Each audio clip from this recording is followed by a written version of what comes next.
Hello everyone, or no one, Overnight Siren here to share more thoughts ad nauseum about my favorite video game series of all time, Final Fantasy. This time I want to talk about Final Fantasy XIV, more specifically its most recent expansion, Endwalker. Now, I've played Final Fantasy XIV since its inception. I love MMOs and really the whole concept of MMOs in general. I was a huge dot hack fan as a kid. I felt like I kind of missed the boat on Final Fantasy XI's prime since I was so young at the time, and it is not a game that's friendly to young players. So when it came to 14, really from its initial teasing, codenamed Rapture in 2005, and then its eventual official announcement, it's been a project that I watched for updates on long before its actual release. I even met the developers at New York Comic Con in 2010 while cosplaying Kuja from Final Fantasy IX. Obviously, everything there is to say about 1.0 has already been said, but I've played 2.0 religiously since the relaunch. I run a large 500-person FC, our community finder page is in the description of this video if you'd like to join, and we actually had a large FC meetup at the most recent NA Fan Fest. I host a Thanksgiving or Friendsgiving for my FC. All of this is to say, I do love Final Fantasy XIV. I'm saying all of this because I know this game has a fiercely loyal fan base. So keep in mind that while I may not say things that are unanimously positive, that does not speak to me disliking 14 or thinking it's a bad game. I've poured more time and money into this game than a lot of its most ardent defenders, probably more than a lot of you. And I've played through its highs and lows, and yes, it does have lows. So please understand that anything I say is merely my opinion, which I believe is well-founded. All of that being said, let's rip the band-aid off right away, so anyone who disagrees, well, anyone who disagrees to the point of rage can just click off now. Endwalker was bad, in nearly every way. The base story, the patch story, the gameplay changes, the side content. You name it, I did not like it. My biggest issues as they pertain to the story were tonal inconsistency, lack of any stakes, and missed opportunities that could have really made this feel like a real closure to the last 10 years, because that's what Endwalker was meant to be. It just didn't feel like that. So I'm going to start with the story. A point I'll start with that kind of covers the entire story, or rather that comes up through the whole story, is there were a lot of cameos missing. As a finale to the last 10 years, I expected to see characters we hadn't seen in a while, all coming together. I figured, the final days were potentially world-ending, we'd travel to all these past zones and meet up with former allies to team up once again, and I was really excited for this, and unfortunately it just didn't deliver.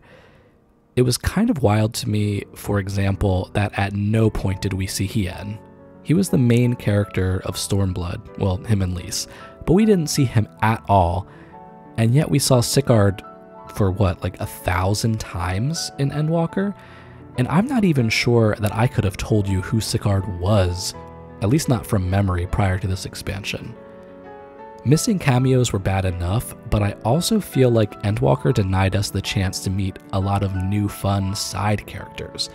Some of the highlights of past expansions have been the side characters that we might never see again, but play such a pivotal role in providing some levity and some world building to their respective expansions. For example, I'm thinking of the Namazu, Magnai, and Sadu from Stormblood, Feo Ul, Dulia Chai, and Runar from Shadowbringers. Can you think of any single Endwalker character that really comes close to the impact of any of those? Any that you're racing to buy merch for, or that you could see anyone getting merch for?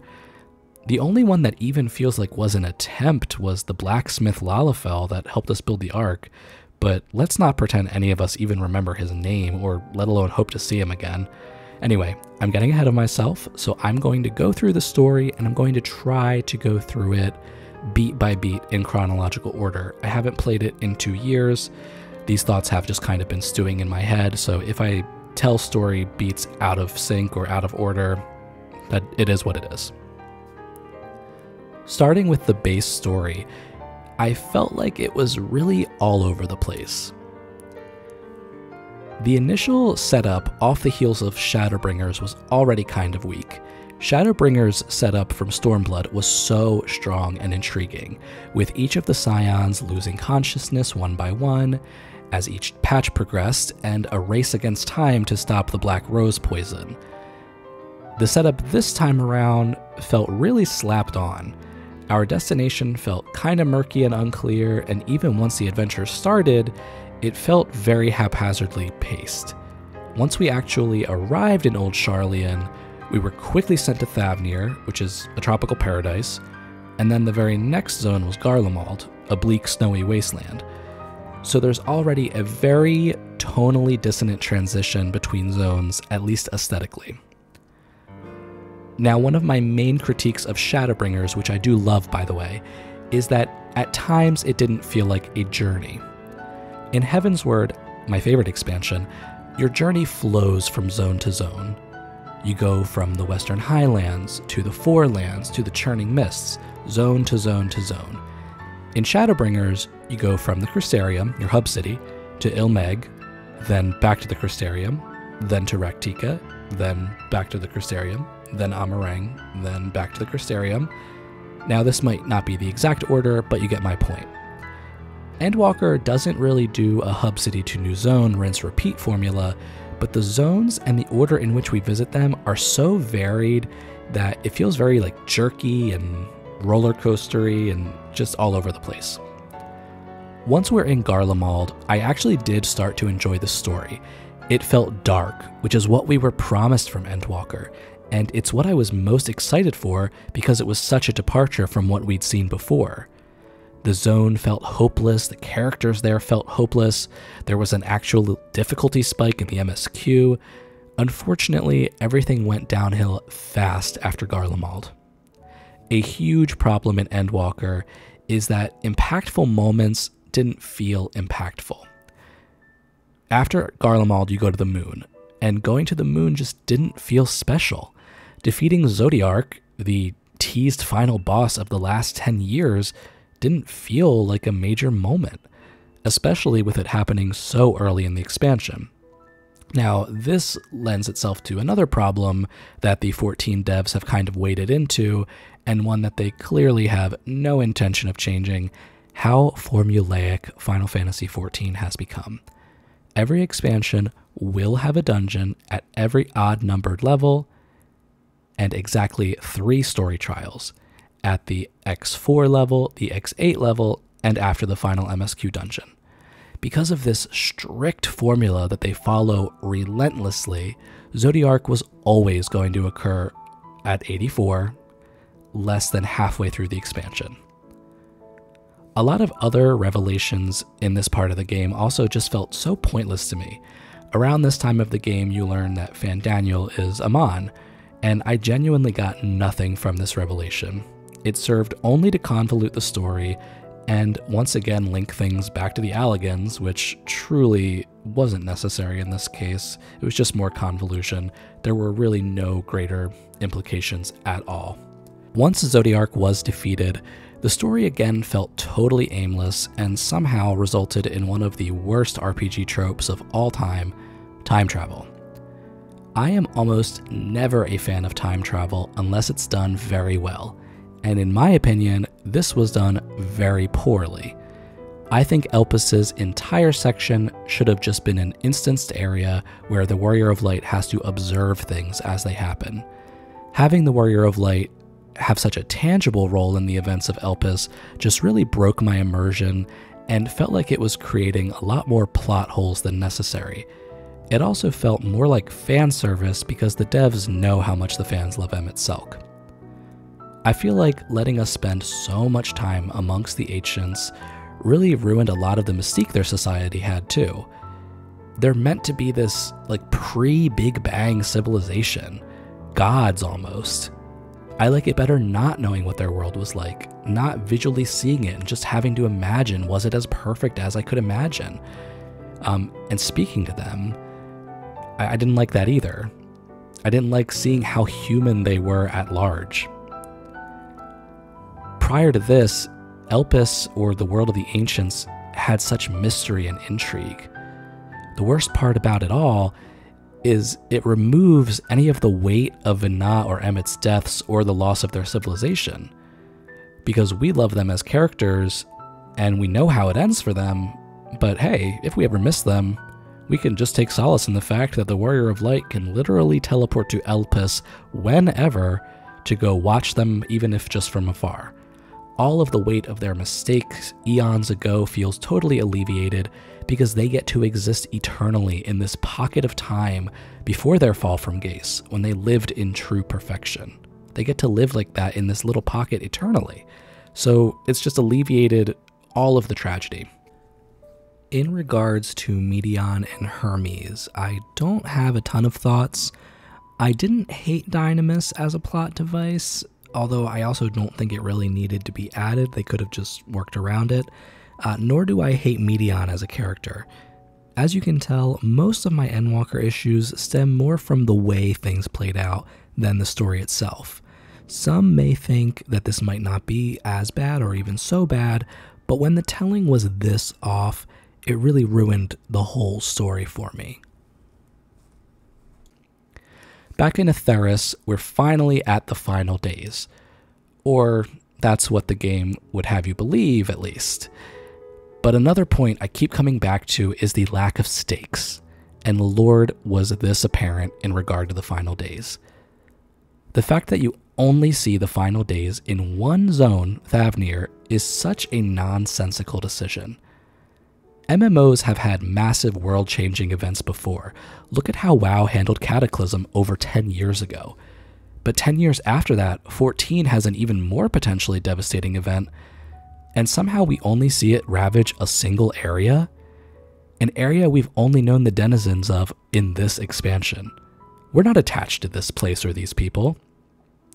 There should have been quests that take you to instanced versions of Limsa, Gridania, and Ul'dah, where you fight the monsters of the final days while the cities are being ransacked. Imagine how chilling and impactful it would have been seeing these locations that we've known for years to be in that state. That creates stakes. That creates drama. That makes the danger feel real. Instead, these areas being afflicted with the final days were relegated to optional role quests. That's the only time we see these areas being affected at all. And even in those, the stakes seem very minimal. You're kind of hunting one aberration. If you were an average Joe working in Bent Branch Meadows, the coming and going of the final days would have no impact on your life at all. This also would have been a great opportunity to address my problem earlier about the lack of cameos. We could go to Ishgard, for example, and fight alongside Amaric and Hilda, or we could go to Doma and reunite with Hien, Yugiri, and Gosetsu. We could go to the 3 main cities and fight one last time alongside the people we started our adventures with, the leaders of the Adventurers Guild, Mother Miyun, Badaron, and Momodi. What a great callback that would have been. What a full circle moment. But we didn't get any of that from the MSQ. After the events in Thavnir, the party geared up for the final journey to Ultima Thule. Here the story became again completely aimless, even though this time we actually had an objective. Somehow, even with an aim, the story became totally meandering, and the momentum went out the window. The quest to build the Ark had so much filler that it felt like there was zero sense of urgency.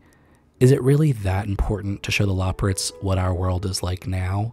Can't this wait till after we save it? This entire section was also plagued with yet another example of how formulaic 14 has become. I like to call it the pre-final zone heart-to-hearts. It feels like every expansion, before heading off to the final zone, you have a quest, usually at nighttime, where you have to go to each of the Scions one by one and talk to them. The same peaceful MSQ background music will play that we've had for the last 10 years, while each of them takes turns telling you in private about the doubts they've had about their lives, and how the Warrior of Light has changed how they view things and made them a better, stronger person. Every Scion, one at a time, every expansion. We seriously go through this every 2 years, and at this point it feels repetitive, redundant, formulaic, and frankly, corny. Once we finally get to Ultima Thule, the story again becomes formulaic and devoid of stakes in a way that takes the cake even for 14.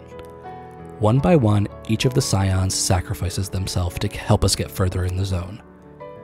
The first one that did it was, I believe, Thancred or Asinian. When they sacrificed themselves, I actually was shocked.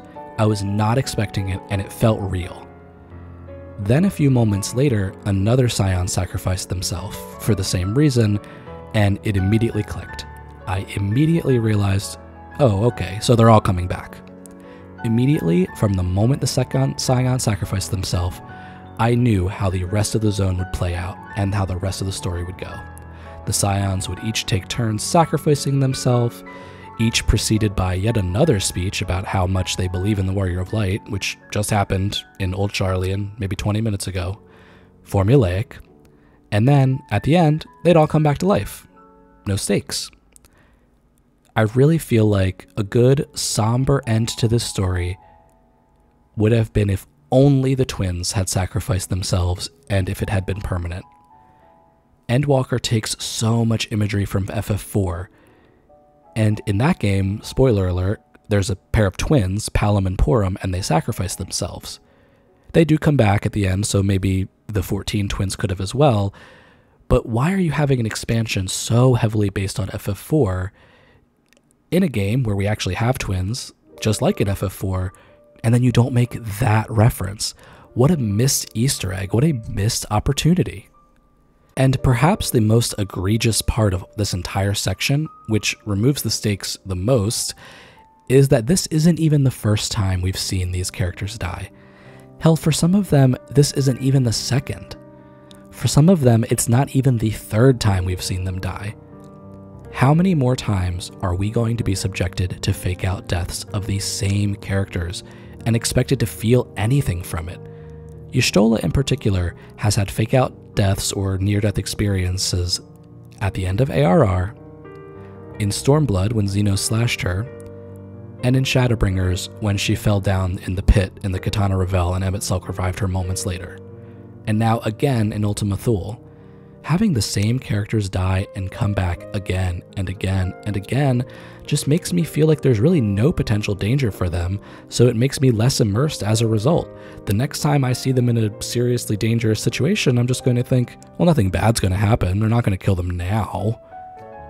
The only character deaths we've seen in 10 years, aside from villains, have been Papalymo, Monbrida, and Ysayle. Yes, that's right, the last one was the end of Heavensward. That was 3 or 4 expansions ago. At the very end, after defeating Endsinger, the game decides to show us one final time that nothing matters in this universe and nothing is set in stone. There's no stakes. By showing us Emmett and Hythlodaeus back again. I don't need to see Emmett realizing that he was fooled by Hermes all those years ago. We already know his Ascian self found out in death that he was fooled. You don't need me to see his former mortal self finding out the same thing and spelling it out so blatantly and sterilely by showing me his reaction to remembering. What's wrong with leaving things to interpretation? What's wrong with nuanced storytelling?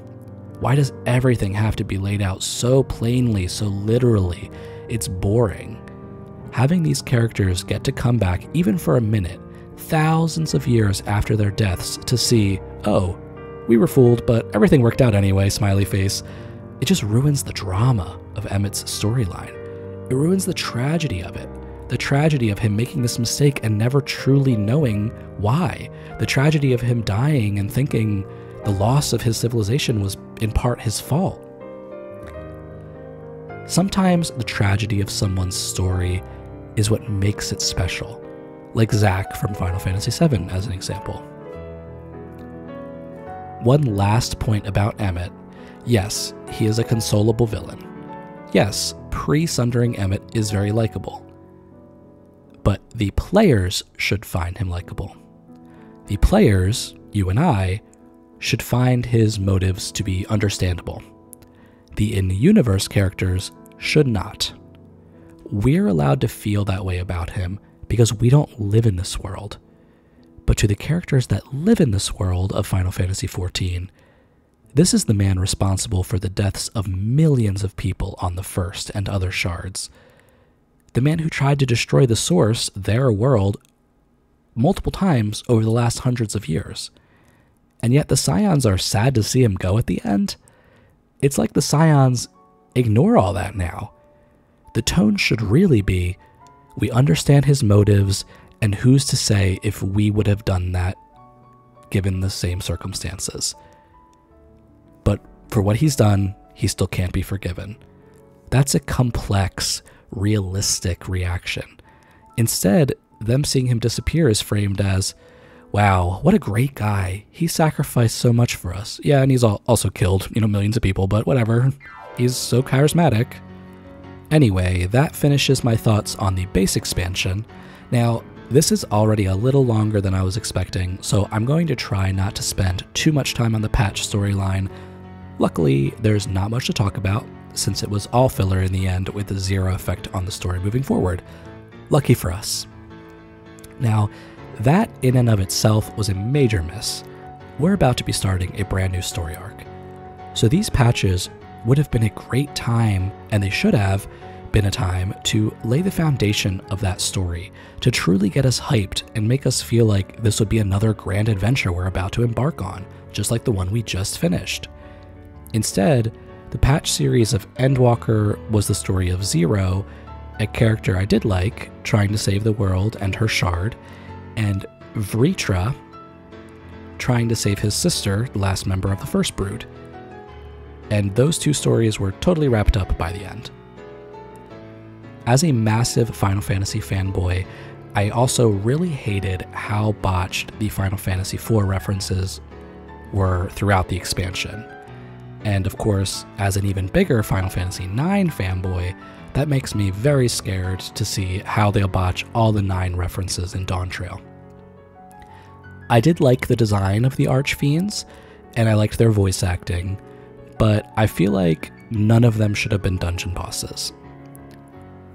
Granted, 14 is so formulaic that they only have a set number of trials per patch, but they should have paired up the Archfiends.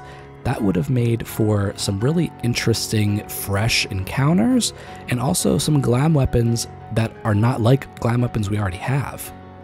They could have combined Scarmiglione and Barbaricia, and then they could have combined Cognazzo and Rubicante. So each of those trials were fighting 2 bosses. Each tank has to fight a certain one. Maybe they have to swap at a certain point. And then we could have gotten those really unique glam weapons out of it. Imagine a wind weapon and an earth weapon together. We already have a wind weapon from Garuda, and now we're going to be getting another one from Barbaricia. Then we could have had a weapon that's fire and water. Instead, we just got another fire weapon, which we already have from Ifrit and Suzaku. Golbez was also a big miss for me, which is a shame because he's one of my favorite villains in the series. It was clear the devs just wanted to use Thornton's skeleton, and in the process really didn't properly pay homage to Golbez. Golbez is a sorcerer. He doesn't use a sword. In the original Final Fantasy IV, he uses magic. In the original Dissidia, he uses the ADS orbs and magic. And in Dissidia NT, he uses the Shadow Dragon. In 14, he uses a sword, because Thornton's model uses a sword, and maybe because the devs thought, oh, he wears armor, that means he's a knight. My biggest issue about the patch series, though, was the Scions. The fact that they were there at all. At the end of base Endwalker, I was elated to hear that the Scions were breaking up. For all my many problems with Endwalker's story, I thought, well, at least we're truly getting a fresh start. I love these characters, but enough is enough. I don't need to see more fake-out deaths from them. I don't need to see them having heart-to-hearts with the Warrior of Light again about how he's changed their lives. All their dialogue has also become very stale and predictable. Predictability in this case is a good thing. It means the writers have done their job by making characters we know so well, but after 10 years, it's time for something fresh. Hence why I was so happy that they were quote-unquote disbanding at the end, but then they didn't.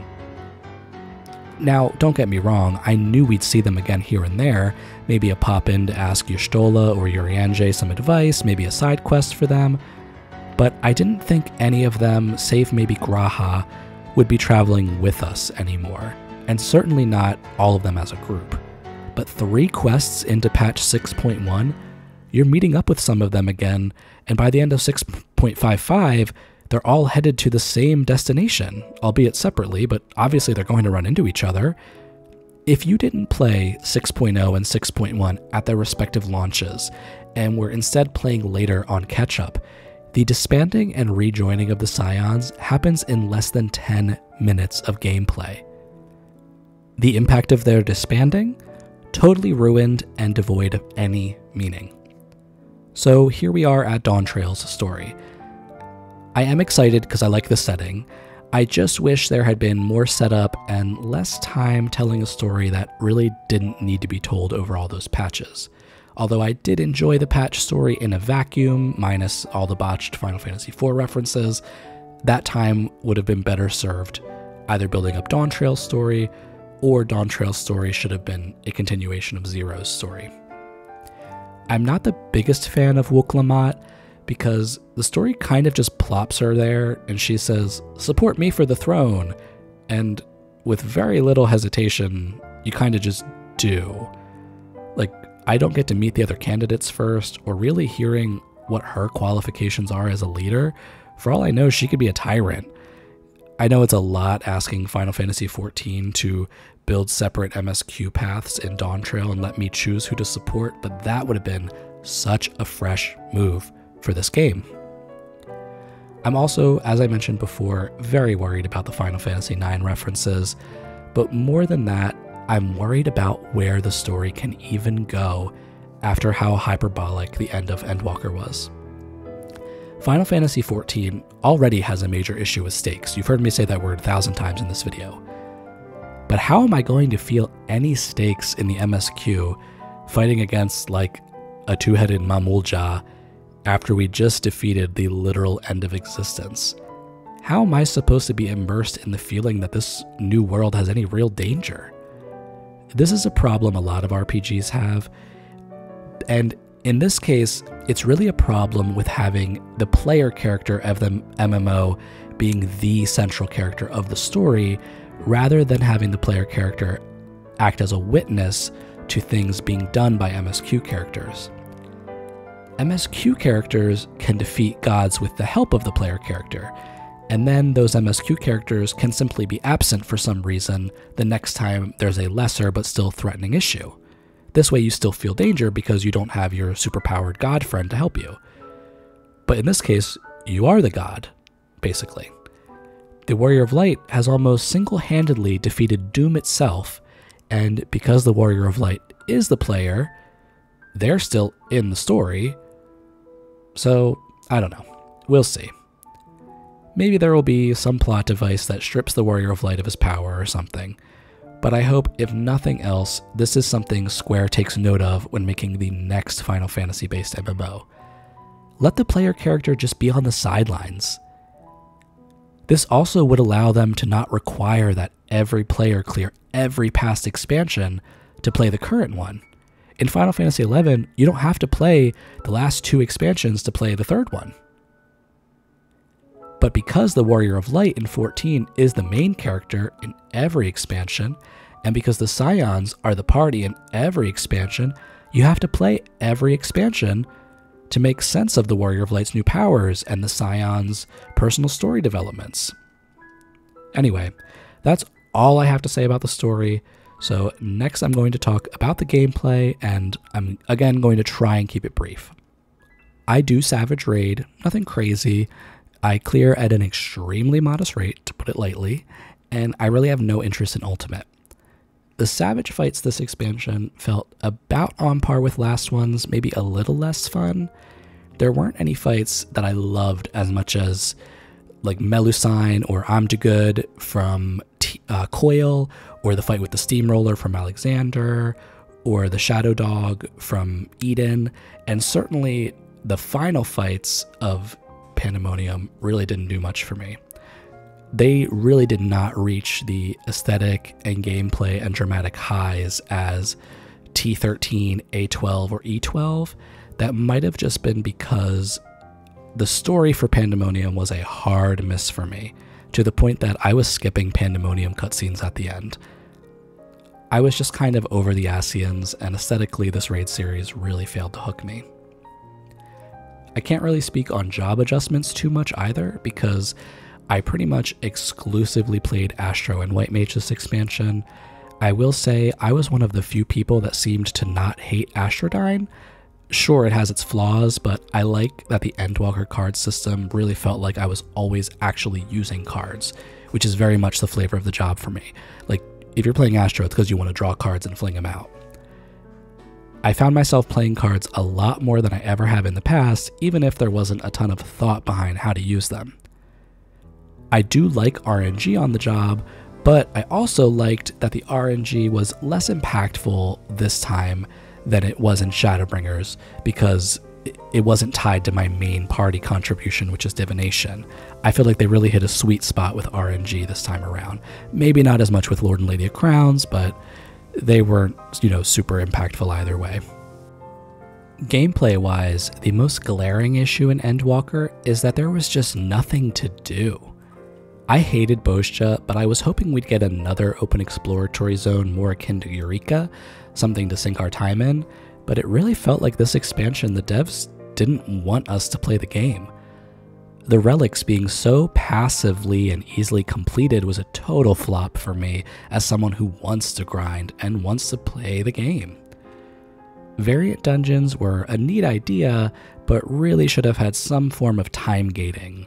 Like, maybe you can only get credit for uncovering a new path once a day, or once a week, or twice a week, or make it longer to run, maybe make it half an hour per path. Because in the end, people would just end up blitzing through all 12 paths on patch day, and then after that there was zero incentive to ever touch them again. Hell, they could have tied variant dungeons to the relics somehow. I also don't think there needed to be 3 difficulty settings for the variant dungeons. I think just normal and Criterion Savage would have been enough, because the same people doing Criterion are the ones doing Criterion Savage, and vice versa. Eureka Orthos was probably the biggest miss of the expansion. Scratch that, it was the biggest miss. So many people were so excited for a new deep dungeon, but then we got one with way too much difficulty for casual players, and it hardly gives you any EXP to warrant the time sink. Also, what is with the rewards for content like this lately? The original Eureka offered so many unique glams and furnishings and emotes as rewards for their lockboxes, but then in Bozja, all the rewards are old trial glam weapons, and you can already get them for cheap on the market, and now they're even cheaper because of Bozja. And then that's essentially the same as the stuff you get from the Orthos lockboxes. What happened to unique rewards that makes people want to grind this new content? When so many things give you the same rewards, the market becomes oversaturated with these items, and they become so cheap that there's no reason to even do the content. There's no reason to spam the original fights these rewards came from, because you can just buy it for cheap on the market. There's no reason to find a crafter or level a crafter to make them, because it's so cheap on the market, you could just buy it there. It's like they don't want us to play their game or their new content. Orthos is yet another thing that could have and should have had some connection to the relic weapon. And don't get me started on how dumb the name was. Eureka Orthos, sure, that won't be confusing at all. And aesthetically, again, a total miss for me. Maybe it's just me, but am I the only one that's so sick of everything relating back to the Alligans, the Ascians, or both? Island Sanctuary was fun and cute. Overall, I enjoyed it, but I think it again needed some form of time gating, because all it resulted in was people grinding it to hell to get the rewards ASAP, and people min-maxing and then making guides to min-max, which ruins some of the fun. It ruins the fun of doing it your own way. People still can, but when there's such an easy guide to min-max, why wouldn't you just follow that? If this was time gated, there would be less incentive to min-max since you can only do so much in a certain week anyway. But the 14 devs really don't care.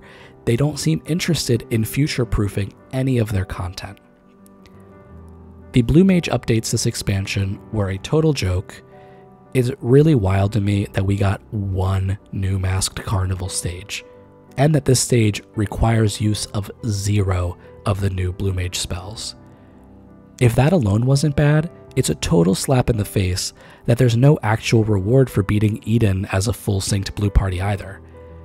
After we got a reward for doing both Coil and Alexander as blues, I think we all expected, well, we only got titles for Omega, but once they add Eden, if we do Omega and Eden, we'll probably get another mount. But then we just got another title.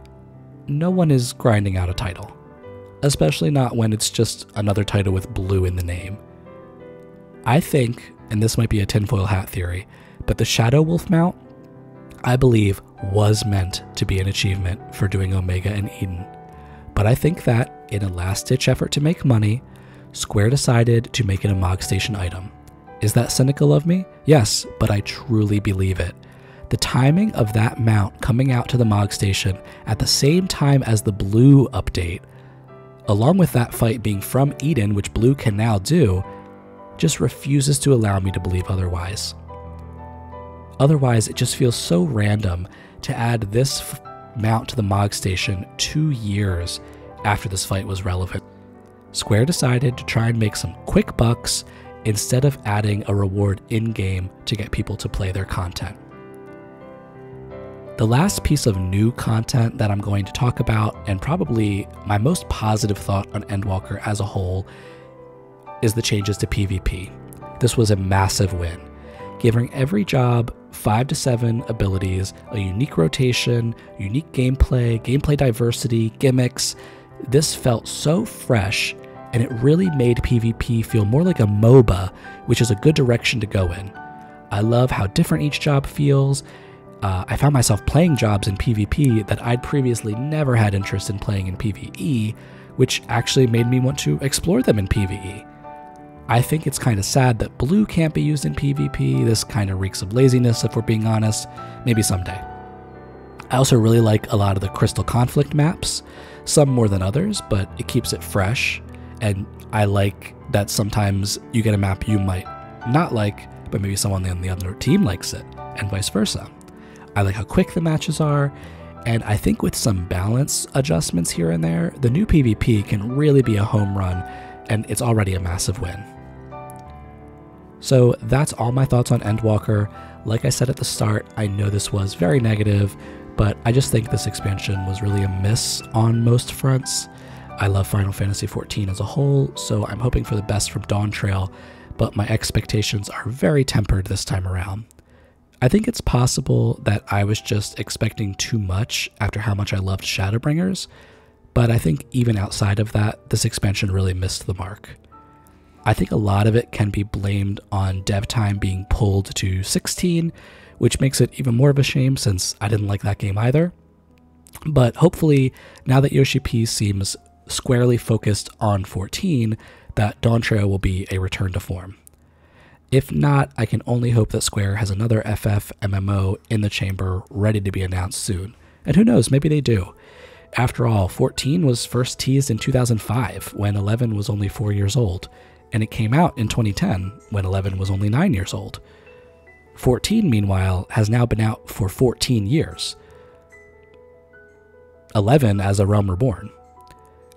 I don't know if MMOs simply don't have the same pull that they used to, but I think there is still a market for them, clearly. But that's all from me. Please like, comment, and or subscribe if you like my ramblings, and if you want to see more of my extremely random, sporadic, and maybe never again video releases.